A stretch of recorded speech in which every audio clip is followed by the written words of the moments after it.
MPSC ची संयुक्त गट ब पूर्व परीक्षा 2026 जी आहे ती 14 जून 2026 ही आयोगाने तारीख निश्चित केलेली आहे आणि याची जाहिरात जी आहे ती 100% आठवड्याभराच्या आतच येणं आवश्यक आहे, लवकरच येणार आहे।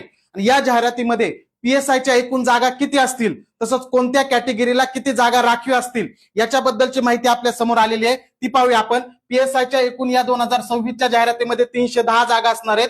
त्याच्यापैकी एससी साठी 30 जागा, एसटी साठी 26 जागा, विशेष विजय साठी 13 जागा, एनटीबी 9, एनटीसी 15, एनटीडी 8, विशेष मागास प्रवर्ग म्हणजे एससीबी साठी 7 जागा, इतर मागासवर्गीय ओबीसी साठी 82 जागा, एसीबीसी साठी 31 जागा आणि ईडब्ल्यूएस साठी 31 जागा असणार आहेत आणि ओपन साठी एकूण 58 जागा या नव्या जाहिरातीमध्ये असणार आहेत। म्हणजे जाहिरातीमध्ये जागा 310 एकूण जरी असल्या तर याच्यामध्ये वाढ सुद्धा निश्चितच होणार आहे।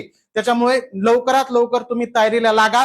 पीएसआयच्या 2026 मध्ये चांगल्या जागा आहेत आणि जर तुम्ही पीएसआयची किंवा इतर कोणत्याही गट ब मधील पदाची तयारी करत असाल तर आपण मेंटरशिप बॅच आपल्या महाराष्ट्र अकॅडमी ऍपवर लॉन्च केलेली आहे।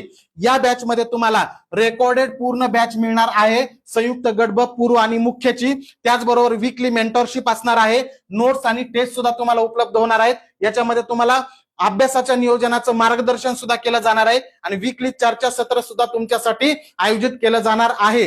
एमपीएससी यूपीएससी मधून निवडलेले तसंच मुलाखती दिलेली दर्जेदार शिक्षकाची टीम ही तुम्हाला या मेंटरशिप बॅच मध्ये मार्गदर्शन करणार आहे। बॅच आहे सलाम पीएसआय मेंटरशिप बॅच, ऍप आहे महाराष्ट्र अकॅडमी। 100% तुम्हाला या बॅचचा फायदा होणार आहे, त्यामुळे ही बॅच नक्की खरेदी करा।